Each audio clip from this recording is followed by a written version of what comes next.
Hello friends, talkative English with Varnika channel में आप सभी का स्वागत है। आज का हमारा टॉपिक है present perfect tense. Present perfect tense को कैसे बनाते हैं, अफर्मेटिव कैसे बनाते हैं, नेगेटिव कैसे बनाते हैं, इंट्रोगेटिव कैसे बनाते हैं, आज की इस वीडियो में हम सीखेंगे। गाइस, इससे पहले मैं बताना चाहती हूँ आपको कि मेरी जो टेंस वाली प्लेलिस्ट में अगर जितनी भी सारी वीडियोस मैंने अब तक अपलोड कर चुकी हूँ, अगर आपने वो वीडियोस नहीं देखी है, आप उस वीडियोस को देख लीजिए। उसके बाद इस वीडियो को देखिए, आपको अच्छे से समझ में आएगा, आपको अच्छे से टेंस बनाने आएंगे। चलिए हम आज के अपने टॉपिक को स्टार्ट करते हैं। Present perfect tense. Present perfect tense कैसे बनाते हैं? पहली बात है, प्रेजेंट परफेक्ट टेंस की पहचान कैसे होती है?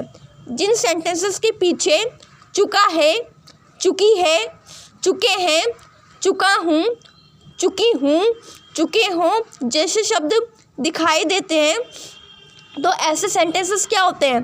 प्रेजेंट परफेक्ट टेंस होते हैं। एग्जाम्पल के लिए समझा देती हूँ, ठीक है। जैसे ये सेंटेंस है, पहले लिखा हुआ है मैं पत्र लिख चुका हूँ, पीछे क्या है? चुका हूँ।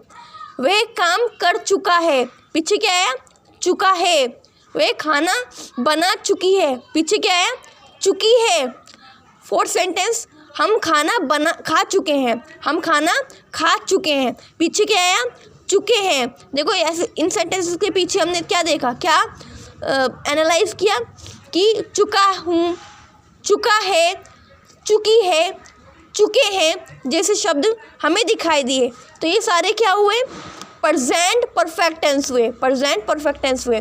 चलिए अब देखो, प्रेजेंट परफेक्ट टेंस जो होते हैं, इसमें क्या खास बातें होती हैं ये पता करते हैं। प्रेजेंट परफेक्ट टेंस में दो हेल्पिंग वर्ब का बहुत ज़्यादा यूज़ होता है। हैज़ या हैव में से किसी एक हेल्पिंग वर्ब का यूज़ होता है, और वर्ब की थर्ड फॉर्म का यूज़ सबसे ज़्यादा होता है। आई होप आपने वर्ब की सभी फॉर्म्स याद कर ली होगी कि वर्ब की first form, second form, third form क्या होती है, ठीक है। अगर आप वर्ब की फॉर्म अच्छे से याद कर लेते हैं तो टेंस आपको समझने में आसानी रहती है, टेंस आप अच्छे से सीख पाते हैं, समझ पाते हैं। तो वर्ब की थर्ड फॉर्म का परफेक्ट टेंस में बहुत ज़्यादा यूज़ होता है। अब देख लेते हैं प्रेजेंट परफेक्ट टेंस में अफर्मेटिव सेंटेंस कैसे बनाते हैं, ठीक है। अफर्मेटिव सेंटेंस बनाने का फॉर्मूला क्या है? फॉर्मूला है सब्जेक्ट प्लस हैज़ या हैव में से कोई हेल्पिंग वर्ब लगेगी। अब हेल्पिंग वर्ब की बात हो गई है तो मैं बता देती हूँ। तो हमने पढ़ा है ना इससे पहले भी, हैज़ किसके साथ लगता है और हैव किसके साथ लगता है। हैज़ जो लगता है ना, वो ही के साथ, शी के साथ, इट के साथ, एक व्यक्ति के साथ, या एक व्यक्ति के नाम के साथ, या एक चीज़ के साथ हैज़ लगता है, ठीक है। और हैव जो है आई के साथ, वी के साथ, यू के साथ, दे के साथ, यू के साथ, ठीक है, वी के साथ, इन सब के, और एक से अधिक जो व्यक्ति होते हैं उनके साथ हैव का यूज़ किया जाता है, या एक से अधिक चीज़ें होती हैं उनके साथ हैव का यूज़ किया जाता है। क्लियर हो गया कि हैज़ और हैव हेल्पिंग वर्ब किन के साथ यूज़ होती है? तो हैज़ और हैव में से किसी एक हेल्पिंग वर्ब का यूज़ किया जाता है, प्लस वर्ब की थर्ड फॉर्म का यूज़ किया जाता है, फिर प्लस ऑब्जेक्ट, ठीक है, ऑब्जेक्ट को लिख दिया जाता है। फॉर्मूला क्या हुआ? सब्जेक्ट प्लस हैज़ या हैव में से कोई एक हेल्पिंग वर्ब यूज़ होगी, प्लस वर्ब की थर्ड फॉर्म होगी, प्लस ऑब्जेक्ट, ठीक है। सेंटेंस में जो बाकी जो बच जाता है शेष भाग, उसे ऑब्जेक्ट बोलते हैं, ऑब्जेक्ट लगता है, ठीक है। अब देख लेते हैं पहला सेंटेंस एग्जाम्पल के लिए। पहला सेंटेंस है हमारा, मैं पत्र लिख चुका हूँ, पीछे आया चुका हूँ, इसका मतलब ये क्या है? ये प्रेजेंट परफेक्ट टेंस है, ठीक है। अब हमारा सब्जेक्ट क्या है? आप सब्जेक्ट बोला ना, इस सेंटेंस में हमारा सब्जेक्ट क्या है? मैं है। मैं को इंग्लिश में क्या बोलते हैं? आई बोलते हैं। हमने आई लिख दिया। अब आई के साथ हम क्या लगाएंगे? हैज़ लगाएंगे, हैव लगाएंगे, हैव लगाएंगे। आई के साथ हमने हैव लगा दिया। अब इसमें कहा है वर्ब की थर्ड फॉर्म, वर्ब की थर्ड फॉर्म लगानी है। अब देखो सेंटेंस में हमारी वर्ब क्या है? लिख चुका हूँ। लिखने को इंग्लिश में क्या बोलते हैं? राइट बोलते हैं। अब राइट की थर्ड फॉर्म क्या होती है? रिटन होती है। तो हम राइट की थर्ड फॉर्म रिटन लिख देंगे, रिटन लिख दिया। अब क्या हमारा ऑब्जेक्ट क्या बचा? पत्र। पत्र को इंग्लिश में क्या बोलते हैं? लेटर बोलते हैं। तो हमने लिख दिया a letter. I have written a letter. मैं पत्र लिख चुका हूँ। अब हमारा दूसरा सेंटेंस देखते हैं। वे काम कर चुका है, पीछे चुका है आया, प्रेजेंट परफेक्ट टेंस है। इसमें हमारा सब्जेक्ट क्या है, वे लड़की के लिए इंग्लिश में क्या लगते हैं, ही लगता है, तो हम ही लगाएंगे। अब ही के साथ हम कौन सी हेल्पिंग वर्ब लगाएंगे, हैज़ लगाएंगे, हैव लगाएंगे, हम लगाएंगे हैज़ लगाएंगे। हम ही के साथ हमने लगाया हैज़। अब हमारी वर्ब क्या है, कर चुका है। करने को इंग्लिश में क्या बोलते हैं, डू बोलते हैं। अब डू की थर्ड फॉर्म क्या होती है, डन होती है। हमने डन लिख दिया। अब काम को इंग्लिश में क्या बोलते हैं, वर्क बोलते हैं। हमने वर्क लिख दिया। He has done work, he has done work, वह काम कर चुका है। अब हमारा थर्ड सेंटेंस देख लेते हैं, क्या है, वह खाना बना चुकी है।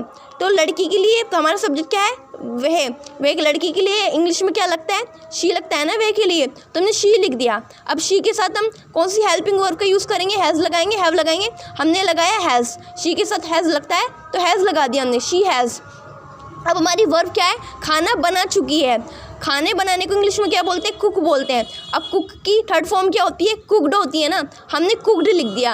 अब खाने को इंग्लिश में क्या बोलते हैं, फूड बोलते हैं, हमने फूड लिख दिया। शी हैज़ कुकड फूड, वे खाना बना चुकी है। अब हमारा फोर्थ सेंटेंस है, हम खाना खा चुके हैं। तो हमारा सब्जेक्ट क्या हुआ यहाँ पर, हम हुआ।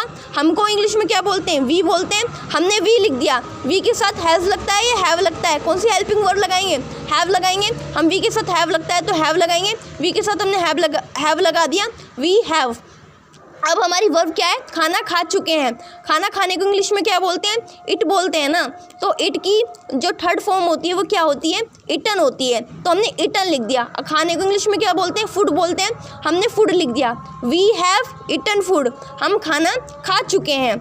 अब हमने देख लिया कि प्रेजेंट परफेक्ट टेंस को अफर्मेटिव कैसे बनाते हैं। अब इनको नेगेटिव कैसे बनाते हैं, देखो मैं पहले भी बता चुकी हूँ कि नेगेटिव सेंटेंस किसे कहते हैं, जिन सेंटेंसेस में को पढ़ के ऐसा लगे जिसमें नहीं वर्ड लगता है उनको नेगेटिव सेंटेंस कहते हैं। ठीक है, जिन सेंटेंसेस में नहीं आता है ऐसे सेंटेंसेस को नेगेटिव सेंटेंस कहते हैं। ठीक है, प्रेजेंट परफेक्ट टेंस में नेगेटिव सेंटेंस कैसे बनाते हैं उसके लिए भी फॉर्मूला है। पहले हम लिख देंगे सब्जेक्ट प्लस हैज़ या हैव में से कोई एक हेल्पिंग वर्ब लगेगी, प्लस नोट लगेगा। नोट इसलिए लगेगा क्योंकि नेगेटिव सेंटेंस से नहीं आएगा, प्लस वर्ब की थर्ड फॉर्म, प्लस ऑब्जेक्ट। ये इसका फॉर्मूला है। ठीक है, अब देख लेते हैं इनको कैसे बनाते हैं। पहला सेंटेंस है, मैं पत्र नहीं लिख चुका हूँ। नहीं आया, नेगेटिव सेंटेंस है। इसमें सब्जेक्ट क्या है हमारा, आई को इंग्लिश में क्या बोलते हैं, सॉरी इसमें क्या है हमारा सब्जेक्ट मैं है, मैं को इंग्लिश में क्या बोलते हैं, आई बोलते हैं।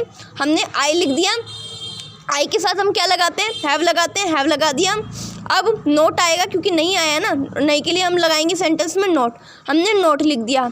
अब हमारी वर्ब क्या है, लिख चुका हूँ। ठीक है, लिखने को इंग्लिश में राइट बोलते हैं। राइट की थर्ड फॉर्म क्या होती है, रिटन, हमने रिटन लिख दिया। अब पत्र को इंग्लिश में क्या बोलते हैं, लेटर, अ लेटर हमने लिख दिया। I have not written a letter, मैं पत्र नहीं लिख चुका हूँ। ये सेंटेंस बन गया हमारा। सेकंड सेंटेंस देख लेते हैं, वह काम नहीं कर चुका है। तो सब्जेक्ट क्या है हमारा, वे लड़की के लिए, वे के लिए क्या लगता है इंग्लिश में, ही लगता है, हमने ही लिख दिया। ही के साथ हम लगाएंगे हैज़ लगा दिया हमने। अब इसमें नहीं के लिए क्या लगाएंगे, नोट लगाएंगे, नोट लिख दिया हमने। अब हमारी वर्ब क्या है, कर चुका है। करने को इंग्लिश में क्या बोलते हैं, डू बोलते हैं, तो डू की थर्ड फॉर्म क्या होती है, डन होती है, तो डन लिख दिया। काम को इंग्लिश में वर्क बोलते हैं, वर्क लिख दिया। He has not done work, वह काम नहीं कर चुका है। ठीक है, थर्ड सेंटेंस देख लेते हैं हम, वह खाना नहीं बना चुकी है। तो लड़की के लिए इंग्लिश में क्या लगता है, वे के लिए शी लगता है। शी हमारा सब्जेक्ट हो गया, शी लिख दिया हमने। शी के साथ हम क्या लगाते हैं, कौन सी वर्ब, हेल्पिंग वर्ब लगाते हैं, तो हैज़ लगाते हैं, तो हमने हैज़ लिख दिया। शी के साथ हैज़ लग गया। अब नेगेटिव सेंटेंस से नहीं आया तो नहीं के लिए हम लगाएंगे नॉट, तो हमने नोट लगा दिया। अब हमारी वर्ब क्या है हमारी, खाना बना चुकी है। ठीक है, खाना नहीं बना चुकी है, तो खाना बनाने को क्या बोलते हैं इंग्लिश में, कुक बोलते हैं। कुक के साथ, कुक की जो थर्ड फॉर्म क्या होती है, कुकड होती है, तो कुकड लिख दिया हमने। अब खाने को इंग्लिश में क्या बोलते हैं, फूड बोलते हैं, तो हमने फूड लिख दिया। She has not cooked food, वह खाना नहीं बना चुकी है। ये हमारा सेंटेंस हो गया। अब हमारा फोर्थ सेंटेंस क्या हुआ, हम खाना नहीं खा चुके हैं। नहीं आया, नेगेटिव सेंटेंस है, तो हमारा सब्जेक्ट क्या है इसमें, हमको इंग्लिश में लिखते हैं वी। हमने वी लिख दिया। वी के साथ हम लगाएंगे हैव, तो हैव लिख दिया हमने। अब इसमें नेगेटिव सेंटेंस से नहीं आया तो नहीं के लिए हम लगाएंगे नॉट। हमने नॉट लगा दिया। अब खाना खाने को इंग्लिश में क्या बोलते हैं? खाना खा चुके हैं ना, हमारी वर्ब इसमें ही लिखी हुई है। तो खाना खाने को इंग्लिश में इट बोलते हैं। इट की थर्ड फॉर्म ईटन होती है, तो ईटन लिख दिया। और फूड खाने को इंग्लिश में क्या बोलते हैं? फूड बोलते हैं, तो हमने फूड लिख दिया। We have not eaten food, हम खाना नहीं खा चुके हैं। चलो, हमने नेगेटिव सेंटेंस कैसे बनाते हैं प्रेजेंट परफेक्ट टेंस में, हमने ये समझ लिया। अब इंट्रोगेटिव इनको कैसे बनाते हैं, इसके लिए भी फॉर्मूला है। फॉर्मूला ये है, ऐसे सेंटेंसेस में क्या क्या बहुत ज़्यादा लगता है, तो इसमें हेल्पिंग वर्ब जो है पहले आ जाती है। हैज़ या हैव में से कोई हेल्पिंग वर्ब पहले आ जाती है, प्लस आफ्टर देन उसके साथ बाद हम सब्जेक्ट लिखते हैं। सब्जेक्ट प्लस फिर वर्ब की थर्ड फॉर्म लगाते हैं, प्लस ऑब्जेक्ट लिखते हैं, फिर क्वेश्चन मार्क जरूर लगाते हैं। इंट्रोगेटिव सेंटेंसेस में क्वेश्चन मार्क लगाना कंपलसरी होता है। चलिए हम पहला सेंटेंस देख लेते हैं। पहला सेंटेंस है हमारा, क्या मैं पत्र लिख चुका हूँ। तो हमारा सब्जेक्ट क्या हुआ है यहाँ पर? मैं को इंग्लिश में आई बोलते हैं, और आई के साथ कौन सी हेल्पिंग वर्ब यूज़ होती है? हैव यूज़ होता है। आई के साथ हैव यूज़ होता है, तो हम हैव पहले लिख देते हैं। उसके बाद हम सब्जेक्ट लिखते हैं। आई है हमारा सब्जेक्ट, आई लिख दिया। अब हमारे वर्ब क्या हुई? लिख चुका है। लिखने को इंग्लिश में राइट बोलते हैं। राइट की थर्ड फॉर्म होती है रिटन, हमने रिटन लिख दिया। लेटर को इंग्लिश में क्या, पत्र को इंग्लिश में क्या बोलते हैं? लेटर बोलते हैं, हमने लेटर लिख दिया। फिर उसके बाद क्वेश्चन मार्क लगा दिया। हैव आई रिटन लेटर, क्या मैं पत्र लिख चुका हूँ। अब हमारा दूसरा सेंटेंस बनेगा ऐसे ही, ठीक है। क्या वह काम कर चुका है, तो क्या है ना, पहले इंट्रोगेटिव सेंटेंस है, तो हमारा सब्जेक्ट क्या है हुआ यहाँ पर? वह के लिए, लड़की के लिए इंग्लिश में क्या लगता है? ही लगता है। और ही के साथ हेल्पिंग वर्ब लगती है हैज़, तो हम हेल्पिंग वर्ब पहले लिखनी है क्योंकि इंट्रोगेटिव सेंटेंस है, तो हैज़ लगा दिया हमने, लिख दिया। फिर उसके बाद हमारा सब्जेक्ट ही है, तो ही लिख दिया हमने। अब हमारी वर्ब क्या है? काम कर चुका है। काम करने को इंग्लिश में मतलब करने को इंग्लिश में क्या बोलते हैं? डू बोलते हैं। डू की थर्ड फॉर्म क्या होती है? डन होती है, तो हमने डन लिख दिया। काम को इंग्लिश में वर्क बोलते हैं, वर्क लिख दिया। फिर क्वेश्चन मार्क लगा दिया। हैज़ ही डन वर्क, क्या वह काम कर चुका है। ऐसे ही हमारा थर्ड सेंटेंस देख लेते हैं। क्या वह खाना खा चुकी है, हमारा सब्जेक्ट है वह के लिए इंग्लिश में लगता है शी के साथ क्या लगता है? कौन सी हेल्पिंग वर्ब लगती है? हैज़ लगती है, तो हम हैज़ पहले लिख देंगे। उसके बाद हम अपना सब्जेक्ट जो है हमारा शी लिख देंगे। अब खाना बना चुकी है, ये हमारी वर्ब है, तो खाना बनाने को इंग्लिश में कुक बोलते हैं। कुक की थर्ड फॉर्म कुकड होती है, तो हमने कुकड लिख दिया। अब खाने को इंग्लिश में फूड बोलते हैं, फूड लिख दिया। और फिर उसके बाद क्वेश्चन मार्क हमने लगा दिया। हैव शी कुकड फूड, क्या वे खाना बना चुकी है। अब हमारा फोर्थ सेंटेंस देख लेते हैं। क्या हम खाना खा चुके हैं, ठीक है। हमारे इंट्रोगेटिव सेंटेंस है हमारा, तो वी हमारा सब्जेक्ट हुआ है यहाँ पर हमको इंग्लिश में क्या बोलते हैं? वी बोलते हैं। और वी के साथ हम हेल्पिंग वर्ब लगाते हैं हैव, लेकिन हम हैव पहले लगाएंगे क्योंकि हमारा इंट्रोगेटिव सेंटेंस है, तो हम हैव लगाएंगे। और हैव के बाद हम लिखेंगे सब्जेक्ट क्या हमारा? वी है, तो हम वी लिख देंगे। अब हमारी वर्ब क्या है इसमें? खाना खा चुके हैं। खाना खाने को इंग्लिश में क्या बोलते हैं? इट बोलते हैं। इट की थर्ड फॉर्म ईटन लिख दिया। अब खाने को इंग्लिश में क्या बोलते हैं? फूड बोलते हैं, हमने फूड लिख दिया। उसके बाद क्वेश्चन मार्क लगा दिया।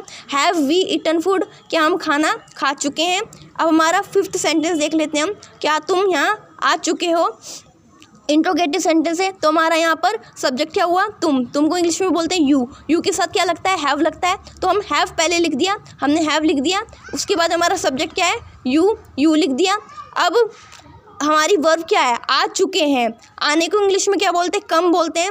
अब कम हमने वर्ब पढ़ी। अब कम की थर्ड फॉर्म भी कम ही होती है, तो हमने कम लिख दिया। अब यहाँ को इंग्लिश में क्या बोलते हैं? हेयर बोलते हैं, हमने हेयर लिख दिया, क्वेश्चन मार्क लगा दिया। हैव यू कम हेयर, क्या तुम यहाँ आ चुके हो। इस तरह से हमने इंट्रोगेटिव सेंटेंस बनाए हैं यहाँ पर, ठीक है।